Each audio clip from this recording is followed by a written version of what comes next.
Bonjour tout le monde, bienvenue à l'Université de la vie. Aujourd'hui, on a beaucoup de dossiers de justice à parler. On va commencer avec le recul de Simon Jolin Barrette sur le projet de loi 2 qui qui demandait l'obligation aux personnes trans et non binaires de d'avoir une opération de changement de sexe pour faire changer leur identité sexuelle sur leur papier d'identité. C'est quoi l'opération pour les non-binaires? Je suis C'est quand un, même curieux. Je veux c'est savoir un dans sa affaire, c'est un tête. affaire qui brime les personnes Définitivement. trans et non-binaires, là, on s'entend. Définitivement. Mais je veux dire, dans sa tête à lui, Il y a eu non-binaire, beaucoup- il pensait que c'était quoi l'opération? Je veux dire... Je sais pas, mais on s'entend, le ministre Jolin Barrette, il y a un petit peu de la misère avec comme l'ouverture d'esprit, mettons. Ben voyons donc. Il est tout jeune pis tout. Il y a eu Hein? Il a la même âge que les woke. Il doit savoir ça. il y a eu beaucoup de pression de la part de plusieurs groupes LGBTQ+, ils ont fait ils ont fait pression beaucoup dans les médias. Il y a eu beaucoup écoute, le monde en a parlé là, de ce projet de loi-là. Ben c'est sûr que quand tu fais un truc de même, ça motive le monde à se lever. Surtout les gens de la communauté LGBTQ+, là, que c'est une communauté qui ils sont tellement habitués de faire bâcher dessus, faut qu'ils se tiennent serrés, faut qu'ils se battent pour leurs droits, puis quand ils voient des trucs qui ont pas d'allure de même, qui touchent des membres de leur communauté, faut qu'ils se lèvent. Puis les alliés aussi, faut qu'on se lève pour les aider, c'est sûr. Le ministre Barrette a dit, le ministre Jolin Barrette a dit, quote, nous tenons à rassurer la communauté, nous sommes à l'écoute et nous avons entendu les préoccupations soulevées. Nous sommes au travail pour trouver une voie de passage qui permettra à la fois de répondre aux jugements et de dénouer les inquiétudes. Nous confirmons ici que l'obligation d'opération pour modifier la mention sexe sera retirée du projet de loi. Notre objectif a toujours été de répondre à un jugement de la Cour supérieure et de mieux refléter les réalités des familles LGBTQ. Nous n'avons jamais eu l'intention de compliquer le processus d'affirmation des personnes trans. Fait qu'il est bien repentant, Simon Jolin Barrette, après s'être fait bâcher dessus pour son manque de tolérance, là, son manque de vision. Là. Ah ben, au moins, il continue pas avec ça. Il aurait pu juste... C'est la CAQ, il aurait pu juste se foutre de ce que les gens pensent puis continuer dans cette direction-là. Au moins, il back off. Je vais lui donner une étoile. Écoute, peut-être une et demie, là. Non, une étoile à côté de son nom sur le tableau. Ah, ok. Bravo. Quand il y en bravo, aura 5, Simon. quand il y en aura 5, il va avoir Il a droit à un petit quart de cadeau. lune. Ok. Puis quand il va avoir une lune complète, il va avoir un petit cadeau. Ah, super. Super. Ça va lui donner de la motivation. Ben oui. Un autre dossier. Maxime Bernier a perdu en cours dans un procès en diffamation contre le columniste politique Warren Kinsella. Bernier poursuit Kinsella pour de la diffamation parce que Kinsella, dans ses écrits, là, je sais pas exactement pour qui travaille, ce gars-là, mais il a prétendu souvent que Maxime Bernier est raciste. Puis je veux dire... Alors, ça n'a pas de bon sens. Sur quoi il se base pour dire ça? À part l'entièreté de la carrière de Maxime Bernier. Mais le jugement là-dedans est intéressant. Parce que le juge a donné gain de cause à Kinsella. Dans le sens qu'il reconnaît que les propos de Warren Kinsella sont vraiment diffamatoires à l'endroit de Maxime Bernier. Mais que Maxime Bernier a pas prouvé que les dommages à sa réputation étaient plus importants que l'intérêt public puis la liberté d'expression. Ce gars-là, il a le droit de dire que Maxime Bernier est raciste. Puis je veux dire, puis il se base, c'est surtout que le gars se base pas juste sur des allégations, mais des faits concrets. Fait que Maxime Bernier a perdu dans ce dossier-là, t'sais. Fait qu'il y aura pas une scène. Pis ça me réjouit un petit peu. Ben tant mieux. Mais par contre, c'est vrai que se faire traiter de raciste, c'est probablement bon pour sa carrière. Vu la base de son parti, plus il va s'afficher comme ou se faire afficher comme étant raciste, plus ils vont l'aimer. Ben, le Parti populaire a basé un peu son image sur le multiculturalisme woke, là, en fait, être contre ce multiculturalisme woke, là. L'anti-multiculturalisme woke, là. C'est pas mal là-dessus qu'ils ont basé, parce que c'est ça les plus gros fléaux de notre société, là. Hein? Fuck la crise du logement. C'est Trudeau qui veut amener des immigrants, le problème. Il y en a pas de crise du logement, anyway. Ah ben non, c'est vrai. Hey, Britney Spears. Britney Spears est dans les nouvelles depuis quelques jours. Elle est maintenant sortie de son conservatorship, sa tutelle. Ouais, sa tutelle de son père, ouais. Britney Spears est sortie de sa tutelle de 13 ans. Les fans de Britney ont fait beaucoup de bruit sur Internet pour enlever James Spears, son père, des affaires légales de Britney, tu sais. Ouais. Puis maintenant, cette femme-là est libre. Puis on s'entend que peut-être qu'en 2008, quand c'est arrivé, elle en avait peut-être besoin, puis encore là. Mais, je veux dire, elle est sortie là, de son moment de folie, Britney. Là, puis on s'entend que quand tu deviens ultra riche puis ultra connu aussi jeune, ça te monte à la tête, mais genre, tu vires fou. Puis il y a du monde qui sont pas capables. Ah non, mais ça, c'est juste une child star qui a eu un breakdown. Mais tu sais, elle s'en est sortie, là. Elle a l'air bien, elle va bien, sa vie va bien. Puis son père, je sais pas si t'as vu un peu les trucs qu'il lougeait à faire, là. Non, ben je sais qu'il prenait un salaire là, de genre 10 000 $, par mois ou quelque chose, genre c'est ridicule, salaire, il a volé de l'argent. Tu sais, il fallait qu'elle pouvait pas dater qu'elle voulait, fallait qu'elle pouvait pas avoir d'enfants, elle pouvait pas... il contrôlait des parties intimes de sa vie assez intenses pour qu'elle ait accès à son argent. Puis honnêtement, il était temps que ça arrive. C'est pas normal qu'une femme, surtout à son âge, là, je veux dire, c'est une adulte et est capable de prendre ses propres décisions. Son père devrait pas avoir à gérer toutes ses affaires, surtout que, ce qu'on disait, son breakdown c'était en 2008. Ouais, c'est en 2008, ça s'est passé. Est revenu, là.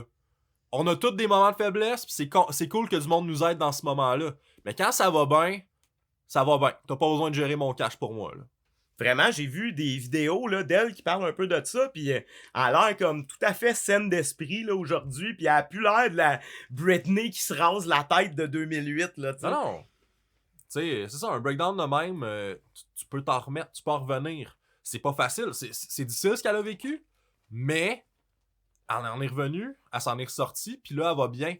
Laisse-la gérer sa vie. En tout cas, moi, je suis bien content pour Britney qu'elle soit enfin libre. Alex Jones. Oh God. Notre bon ami Alex Jones. Il a perdu toutes ses lawsuits contre les victimes, les parents des victimes de la tuerie de Sandy Hook aux États-Unis. Il y a...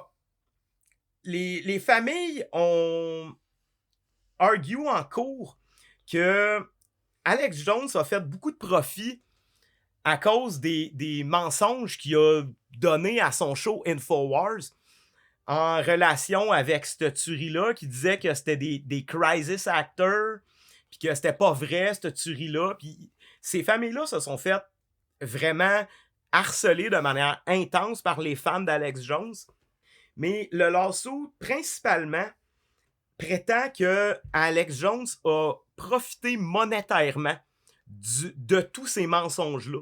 Puis il a perdu parce que il a pas fourni à la cour les documents financiers de Infowars.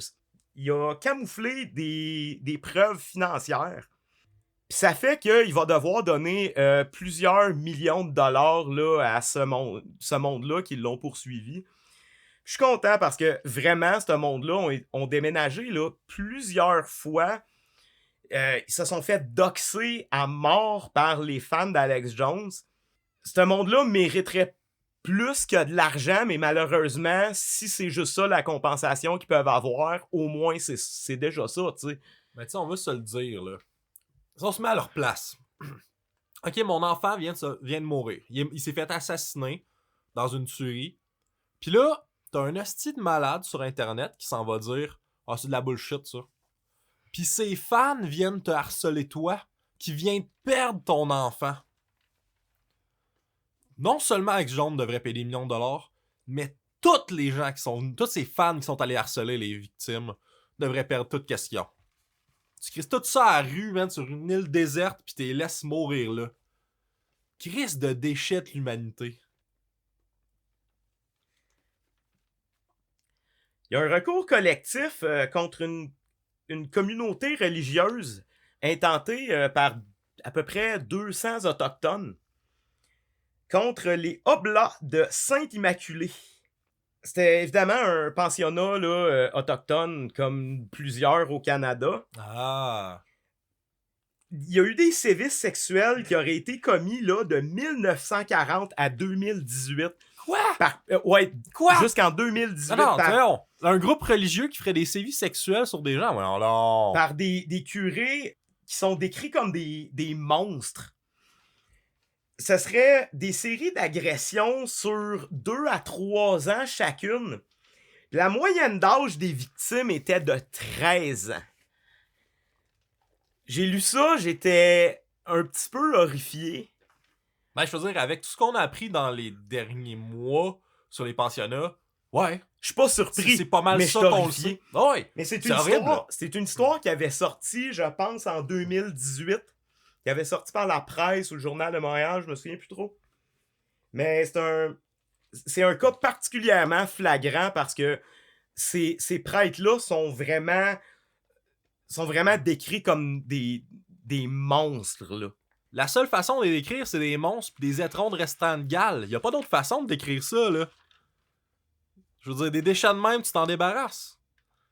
Des étrons de restants de Galles, j'avais jamais entendu ça. Mais c'est descriptif. Ça représente bien le genre de gens qui agresseraient sexuellement les enfants de 13 ans, selon moi. Puis, juste, il y a une date qui me frappe vraiment là-dedans. 2018.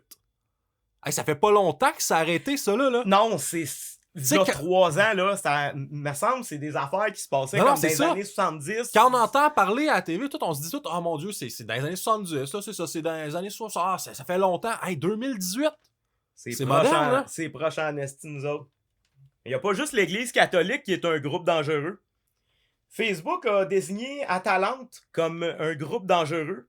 Ils sont maintenant sur leur blacklist, qui est une liste assez compréhensive de noms d'organisations, principalement beaucoup d'organisations terroristes, puis des groupes néo-nazis, des affaires de même.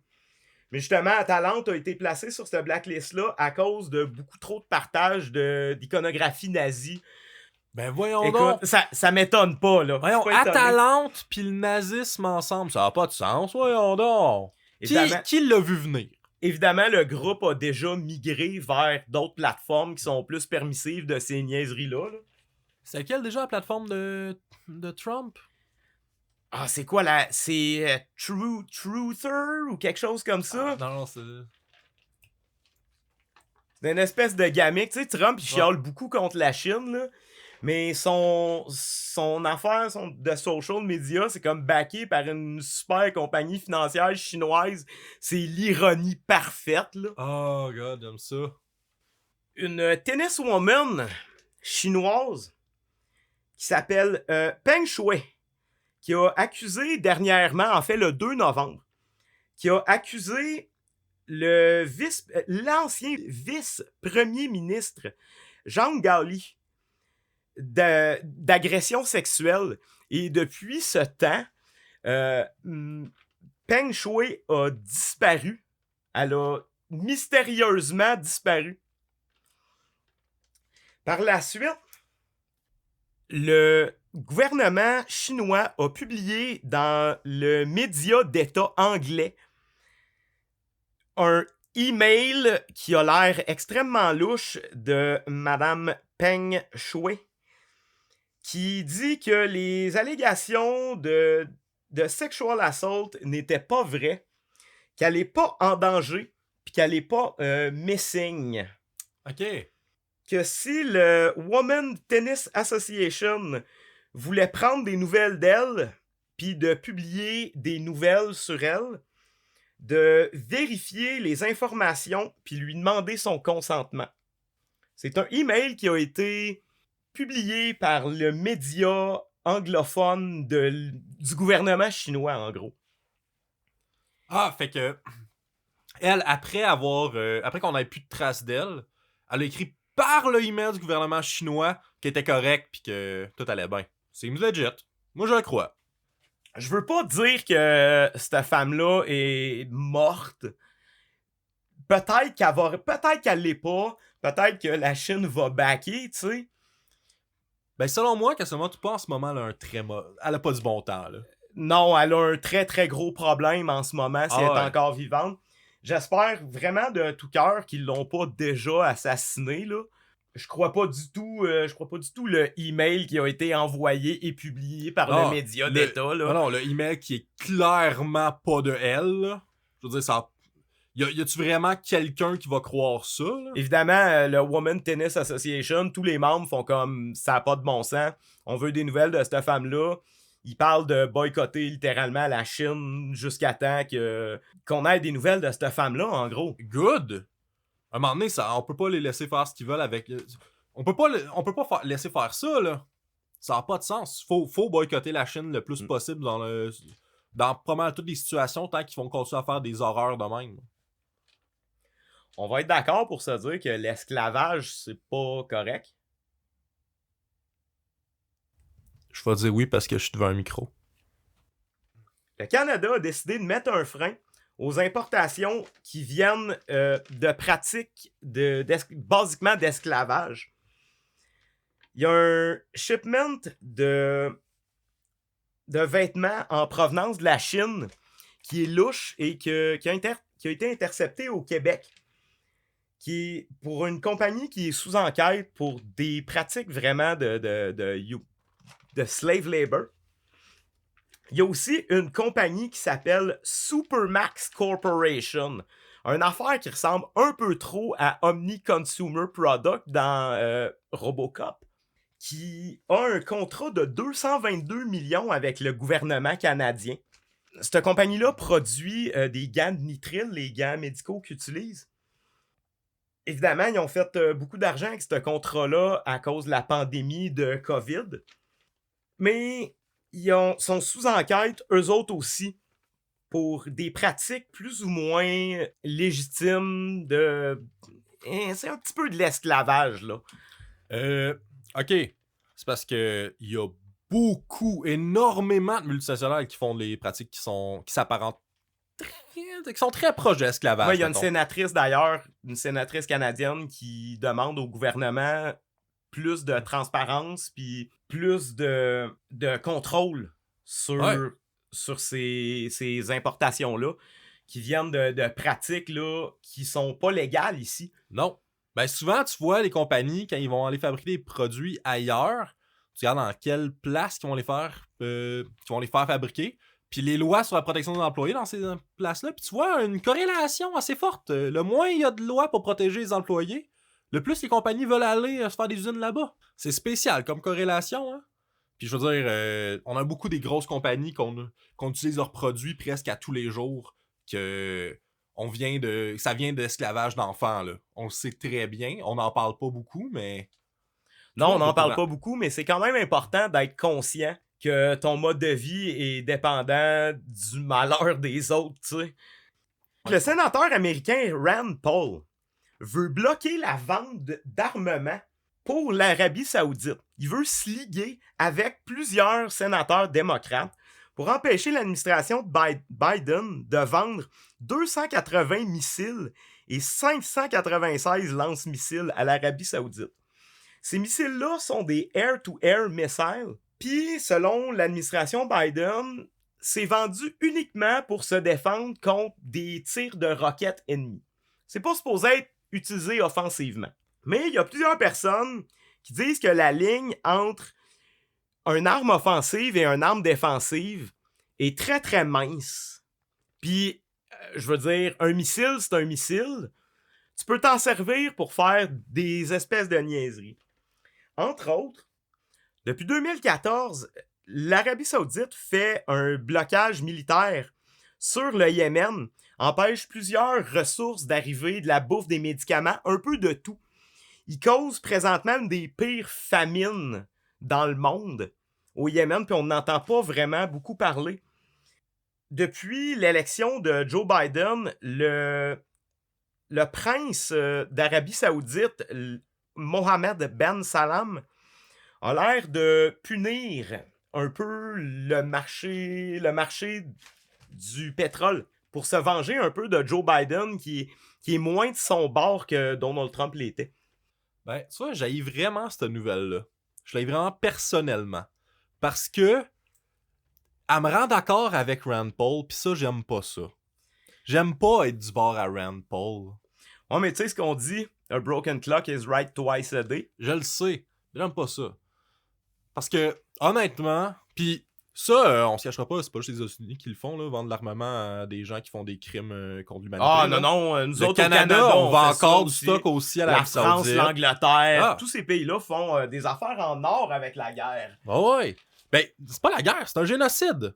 Oui, c'est un génocide. Hey, on va vous donner des missiles pour vous protéger. Vous protéger de quoi?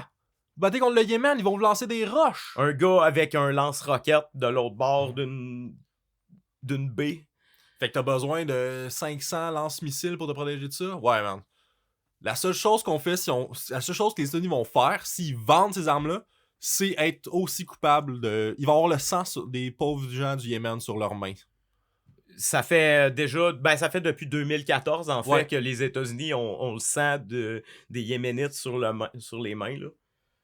Ils sont complices dans ce génocide-là, là. Ah, tout le monde qui a aidé l'Arabie Saoudite est complice. On s'en va vers une hausse d'impôts pour le secteur financier. La ministre des Finances, je pense, du Canada a annoncé que les impôts pour le secteur des banques puis des assurances va passer de 15 à 18%. L'ex-PDG de la Banque nationale était pas trop content de ça. Il dit que c'est pas juste qu'on s'attaque au milieu des affaires pour avoir de l'argent. Le gouvernement canadien a prévu des dépenses de 78 milliards dans les 5 prochaines années, mais a une prévision de 25 milliards de nouveaux revenus de plus. Donc, ils sont en déficit d'une 50aine de milliards. T'sais. Fait qu'il faut bien qu'ils aillent chercher cet argent-là, je veux dire, quelque part. Ben oui, mais pourquoi tu irais le chercher là où il y a de l'argent? Faudrait qu'ils continuent à prendre l'argent sur les pauvres, voyons donc. Pauvres riches, qu'est-ce qu'ils vont faire si on leur prend un petit peu d'argent? On devrait peut-être faire payer ses taxes à Elon Musk puis à Jeff Bezos, là. Ouais, mais Jeff attends. Bezos, il fait quand même des affaires en or au Canada, là, avec Amazon. Oui. Ouais, mais attends. Si on fait ça, peut-être qu'il pourra pas manger des steaks à 5 millions à chaque jour. Il va peut-être être obligé de manger du craft dinner de temps en temps. Tu veux-tu vraiment que Jeff Bezos soit obligé de manger du craft dinner parce que tu veux pas payer un peu plus d'impôts? Ouais, mais il y a juste à mettre des saucisses dans son craft dinner. C'est vrai. Fuck it, on charge tout le monde. Plus de taxes sur les riches. Fuck yeah! Ils ont juste à mettre des saucisses. L'Autriche passe dans un mode de confinement à cause d'une recrudescence des cas de COVID. C'est le premier pays de l'Union européenne à implanter un nouveau couvre-feu puis un nouveau confinement dans une montée de plusieurs pays, là, dont l'Allemagne, l'Autriche et tous ses voisins. Le taux de vaccination en Autriche est faible à 66% de la population. Mais depuis l'annonce du confinement, les rendez-vous pour les vaccinations ont augmenté de manière assez drastique. Les Autrichiens vont être confinés pendant 20 jours, puis ce confinement-là pourrait être étendu selon les besoins de l'état d'urgence, là. Donc, on espère que l'Union européenne va réussir à contenir un petit peu mieux que les États-Unis, mettons. On espère. Mais 66% de taux de vaccination? Ouais, 66%. Ben, au moins, Kim, ça peut aider les gens à se vacciner plus, à se déniaiser. Je veux dire, juste voir les cas augmenter, ça aurait dû aider, mais là, c'est plate qu'il faille y aller tout le temps par le bâton pour que le monde suive. Je trouve ça un peu aberrant. T'as entendu parler du meurtre de Thomas Trudel, le jeune de 16 ans qui s'est fait tirer à Montréal? Dimanche passé, ouais. Il y a un kid de 16 ans à Montréal qui a été abattu par arme à feu. Là, il y a un énorme tollé, là, partout. Tout le monde est comme là ça n'a pas de maudit bon sens, la violence par arme à feu à Montréal. Ben, il me semble que ça fait un bout qu'on en parle, là, que depuis peut-être un an, me semble, il y a de plus en plus de violence par arme à feu à Montréal. Là. Ouais, c'est surtout de la violence reliée aux gangs de rue. Ouais. Mais là, c'est un jeune apparemment sans histoire qui s'est fait littéralement abattre là, alors qu'il rentrait chez lui, tu sais. Le ministre fédéral David Lametti a dit en point de presse qu'il y avait déjà plein d'articles très forts dans le code criminel, mais qu'il promet d'agir pour renforcer les lois et les ressources frontalières sur le contrôle des guns. Parce qu'on ne se le cachera pas qu'il y a beaucoup d'armes à feu qui traversent des États-Unis pour s'en venir ici, là. Écoute, c'est la capitale mondiale du gun, là, juste l'autre bord de la clôture. Ouais. Évidemment, Geneviève Guilbeault, la ministre de la Sécurité publique, a appelé le fédéral à prendre des actions concrètes. La mairesse de Montréal, Valérie Plante, a dit « Comme mairesse, je n'ai pas le pouvoir d'aller à la frontière et d'empêcher les armes d'entrer. Je suis pas découragé, mais je suis un peu frustré de la situation. » Parce que j'ai pas tous les outils pour légiférer contre les armes de poing. Chaque palier de gouvernement doit prendre ses responsabilités. Et actuellement, je ne crois pas que le fédéral prend ses responsabilités. J'aurais tendance à être du bord de la mairesse Plante. Là. Ouais, moi aussi. Elle a raison. C'est beaucoup la responsabilité du gouvernement canadien de travailler là-dessus. On s'entend que le gouvernement des provinces a aussi sa part de responsabilité. Mais régir les armes à feu, ça devrait être de compétence fédérale, je crois. Ça devrait être unifié dans tout le pays, en fait. Ben, en fait, la plus grosse affaire, c'est que là, on parle de la frontière. La frontière, c'est le gouvernement fédéral qui est supposé gérer ça. Puis là, ouais, des armes de poing qui traversent la frontière comme si de rien n'était, faut faire de quoi pour ça. Je sais pas, je suis pas spécialiste, je sais pas qu'est-ce qu'on peut faire, quel genre d'équipement on pourrait avoir pour empêcher que ça arrive, quel genre de formation ou quoi faire, ça prendrait... Mais il y a probablement des experts dans le sujet qui pourraient donner des meilleures idées, puis aider le gouvernement à replacer ça, parce que ça n'a pas de bon sens qu'on ait des fusillades ici, parce qu'aux États-Unis, ils sont pas capables de gérer leurs problèmes de gun. Au courant de la semaine prochaine, il va y avoir une rencontre entre Mme Guilbeault et Mme Plante au sujet de la question des armes à feu. Ils pourraient faire des annonces là, dans ce sens-là, probablement pour faire des mesures plus draconiennes là, pour contrôler cette recrudescence de violence qui a comme pas de bon sens. Là. C'est du jamais vu au Québec, ça. Là. Alors, des fusillades comme ça, non. Parlant du monde qui se font gonner, Kyle Rittenhouse a été acquitté de tous les chefs d'accusation qui pesaient contre lui. Quelle surprise avec un juge qui a tout fait en son pouvoir pour convaincre le jury que c'était un bon petit gars. Hey man, ce juge-là est biaisé, mais à mort, ça n'a aucun sens, là. Mais de toute façon, même sans le juge, tout le monde le sait qu'un blanc qui gonne un noir dans la rue, c'est légal aux États-Unis. C'est pas la première fois que ça arrive, puis que la personne s'en sort, puis ça sera pas la dernière. Est-ce que c'était vraiment de la légitime défense? C'est vrai que sur le moment, il s'est défendu. Mais tu vas pas dans un autre état avec une arme d'assaut pour aller protéger un magasin que t'as jamais vu. Moi, c'est mon problème dans la chose. Oui, il s'est peut-être défendu sur place, mais il est allé là pour chercher la marde, tu sais. Il est allé là pour il aurait jamais dû se rendre là. Il est allé là pour se chercher une raison de se défendre puis de pouvoir tirer quelqu'un. Je peux pas concevoir que ce kid-là aura pas de sentence. Ah, il y aura rien pantoute. C'est les États-Unis. On l'a vu combien de fois des histoires de même? Exactement la même affaire, ou presque.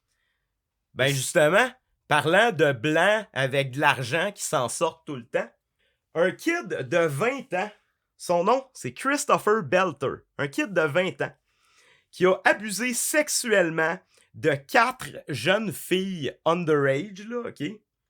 On s'imagine que ce gars-là est quand même une personne très très horrible, puis qu'il va faire assez de prison. Eh bien non, mon cher ami. Ce gars-là va avoir une une probation de 8 ans, puis des thérapies pour pas violer encore. Mais il n'y aura aucune peine de prison pour des viols, puis de l'extorsion. What the fuck? Aussi, un petit truc quand même assez important sur cette histoire-là, c'est que le gars, il avait déjà eu une probation pour un crime sexuel avant, puis il avait brisé sa probation. Puis il avait eu des thérapies, puis les thérapies avaient jugé qu'il était à haut risque de récidiver. Agressé sexuellement 4 filles, dont un viol complet là, dans les cas d'agression. Ouais, il y a un viol complet dans les cas d'agression. Juste avec ça. Ça l'a pas... La justice américaine, c'est une joke. C'est une vraie joke. L'avocat de la poursuite, là, le procureur, a dit que ça avait pas de bon sens, que ce gars-là avait littéralement gagné à cause de ses privilèges qui viennent de l'argent puis du fait qu'il soit un white boy. Ah ouais, c'est évident pour n'importe qui regarde la situation, là. Le gars, il est blanc, il a de l'argent. Il aura pas à payer pour ses crimes. Encore une fois, on a un juge biaisé dans cette affaire-là qui dit « Ouais, mais après plein de thérapies puis une probation, il va sûrement arrêter d'être un danger pour la société. » J'aime ça. Quand c'est des jeunes noirs ou pauvres, là, c'est la justice punitive. Mais là, il est blanc pis riche, fait qu'on va y aller avec... on va essayer de l'aider à la place. C'est le fun, le 2 poids, 2 mesures qu'on voit dans la justice américaine. Il y a des gens qui sont en prison aux États-Unis pour beaucoup plus longtemps pis pour des crimes comme avoir vendu du pot. 3 grammes de weed. Ouais. 3 grammes de pot, ça te donne combien d'années en prison? Dans certaines places, c'est ta 3e offense, c'est life, fait que 25 ans. Puis lui, c'est la 2e fois qu'il a accusé un crime sexuel. Ouais. Mais tu sais, hey, c'est 8 ans son affaire. Mais 8 ans de probation. Faut juste pas qu'il foute la merde pendant 8 ans. Ah, puis aussi, tu sais, j'avais parlé qu'il avait eu une autre probation avant. Ouais, qu'il avait brisé. Qu'il l'avait brisé. Puis qu'il avait eu aucune répercussion pour avoir brisé sa probation. Fait que son 8 ans de probation, ouais, je pense pas qu'il va le faire. Non, c'est une blague, ce procès-là. Là. C'est une mauvaise blague. Ben, c'est 2 procès-là. C'est ridicule. En tout cas, ce qui est sûr, c'est que la justice a retrouvé la vue aux États-Unis.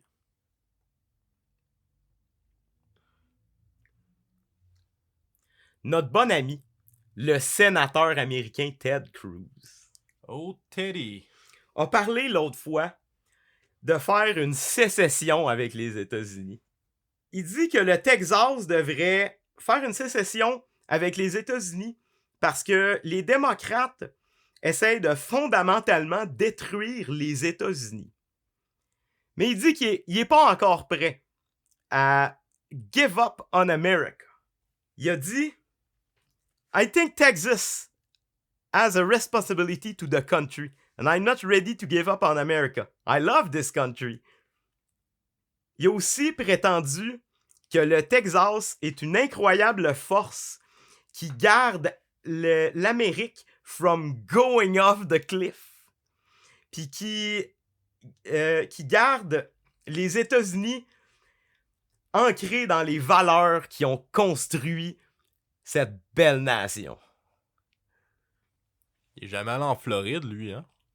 Ou en Alabama. Il y en a plusieurs États que je peux penser qui sont avec le Texas de tout cœur. Mais ouais, ce qu'il dit, c'est de la merde. Là. Surtout que, je sais pas si t'as regardé les votes au Texas. Ben, je pense que c'est plus une joke que d'autres choses, là. Mais non, lui, il est très sérieux, là. Ted Cruz est sérieux. Ben, en tout cas, moi, je trouve que c'est une joke. Ouais, non, objectivement, c'est une joke, mais lui, il est sérieux, là. Je veux dire, il parle de Texas comme si c'était full de son bord, tout, là, mais t'as-tu vu les résultats des votes au Texas? Pendant l'élection de Trump, t'as plus de monde qui ont voté pour Biden. Ah ouais, c'est rendu très, très mauve. Ouais. Le Texas. Ça reste rouge à cause de la façon dont les districts sont ça reste changés. Rouge à cause du gerrymandering. Ouais, mais si tu gardes juste le nombre de votes, ouais, les démocrates auraient gagné au Texas. Si vous savez pas c'est quoi le gerrymandering, allez voir ça. C'est très intéressant et vraiment horrible. Et légal, faut le préciser. Je veux dire, c'est la meilleure façon légale de détruire la démocratie. D'autres nouvelles des politiciens aux États-Unis? Joe Biden vient de céder temporairement les rênes des États-Unis à la vice-présidente Kamala Harris. le temps de se faire une colonoscopie.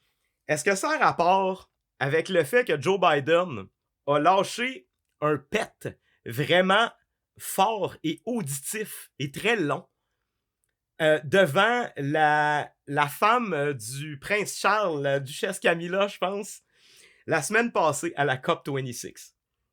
Ben écoute, il est rendu vieux, pis c'est connu que les vieux ils contrôlent moins bien leur sphincter pis qu'ils pètent plus. Ça pourrait être ça ou ça pourrait être d'autres choses.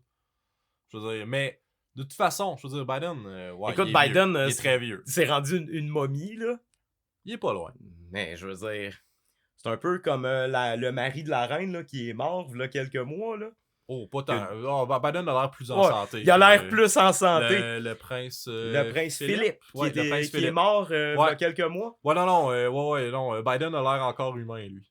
C'est vrai. Il a juste l'air plus tout là. Des fois, il y a des moments d'absence. Puis... Ouais, le speed, ça fait pas des miracles. Mais ouais, non, il y a des moments d'absence, là, clairement. Il est plus. Je veux dire, j'ai aucun amour pour Kamala Harris. Mais c'est une bonne chose qu'elle prenne un peu le pouvoir parce qu'elle, elle va savoir un peu plus ce qu'elle fait, même si c'est pas forcément une bonne chose que ça soit elle qui les aille.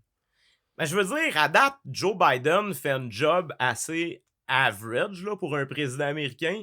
Il continue à bombarder des pays. Il continue à travailler pour les riches. Puis à fuck up la classe moyenne. Ben, je veux dire, sa grosse promesse électorale, C'était de rien changer. Revenir au business as usual, exactement ce qu'il fait. Il y a pire. C'est payant. Non, mais il y a pire. Mais pas pour nous autres. La personne qui était au pouvoir aurait pu décider de faire des États-Unis une théocratie. C'est pas déjà le cas. C'est pas déjà une théocratie, les États-Unis, un peu? Pas exactement. Pas encore. Pas encore. Non, c'est vrai. C'est une kleptocratie. Un terme que j'adore beaucoup. C'est une forme de gouvernement où les riches volent aux pauvres. C'est un peu le contraire de Robin Hood. Un reverse Robin Hood-cratie. Ouais, exactement. Donc, rappelez-vous du terme de la semaine, les jeunes. La kleptocratie. Le Canada a décidé de donner 2 millions de doses de vaccins contre la COVID-19 à l'Ouganda dans un projet qui vient de l'UNICEF de distribuer des vaccins contre la COVID dans des pays qui n'ont pas vraiment le moyen de les acheter ou de les produire eux-mêmes. Dans ce fonds-là, le Canada prévoit donner un total de 10 millions de doses. Donc, écoute, c'est super. Je suis content. Il y a du monde qui n'ont pas les moyens d'avoir ces vaccins-là qui vont y avoir accès. 2 millions, est-ce que c'est assez? Probablement pas. Mais c'est mieux que zéro, ultimement. Là. Ouais, ben tu sais, on peut pas être contre la vertu à un moment donné. Puis de redistribuer à ceux qui n'ont pas les moyens, c'est la vertu. Puis tu sais, 2 millions c'est pas dire, mais il faut s'assurer d'en avoir assez pour tout le monde ici aussi. Là. Ouais, je pense pas que c'est un problème. Je pense que c'est vraiment des doses qui ont le moyen de distribuer. Là. Ouais, probablement, mais c'est pour ça, 2 millions, c'est peut-être ça qui ont le moyen de distribuer gratuitement de même. Là. En tout cas, ouais, tu sais, je peux pas y voir la vertu, c'est une bonne chose. On aide les moins fortunés, fait que tant mieux. Pour une fois que c'est pas les pays qui bombardent d'autres qu'on aide, moi je suis content. En juillet, le FTC, le Federal Trade Commission aux États-Unis, a expand le right to repair pour les produits électroniques, tels que les ordinateurs puis les téléphones cellulaires. Apple a donc finalement décidé de permettre aux gens de réparer eux-mêmes leurs appareils à Apple. La compagnie va vendre les outils ainsi que les pièces qui vont permettre là, à des réparateurs, soit indépendants ou même toi-même, si tu désires peut-être scraper ton iPhone, de réparer toi-même ta machine, ce qui va baisser beaucoup les coûts de réparation du côté de l'utilisateur. OK, la compagnie va te vendre les outils puis les pièces de remplacement, fait qu'ils vont quand même faire de l'argent sur ton dos. Mais peut-être un peu moins. Est-ce qu'il aurait fait ça si le FTC avait pas fait une loi là-dessus? Je pense pas. Ben, je suis d'accord avec toi. Je pense pas qu'Apple aurait rien fait par eux-mêmes. Ils auraient continué à sucer le plus d'argent possible. Qu'ils vont faire en vendant leurs propres outils puis leurs propres pièces. Ah, ultimement, ils vont quand même continuer à faire de l'argent sur notre dos, là. Ah ouais, puis on sait que les outils puis les pièces vont être overpriced. Puis qu'ils vont continuer à faire un gros profit là-dessus. Ils vont s'en faire un peu moins qu'avant. Et à partir de 2022, ils vont vendre des produits pour réparer ton Mac Computer. Donc, ils prévoient vraiment élargir là, l'éventail de possibilités que tu as avec ta machine parce qu'il n'y avait pas le choix. Un moment donné, si tu laisses toutes les grosses compagnies faire ce qu'ils veulent, ben on paye au bout du compte en maudit nous autres. Fait que, on n'a pas le choix de leur donner des règles de même, puis ça, c'en est la preuve. Sur ce, mesdames et messieurs, il est tard, je vais me coucher. Bonne nuit. Best outro ever.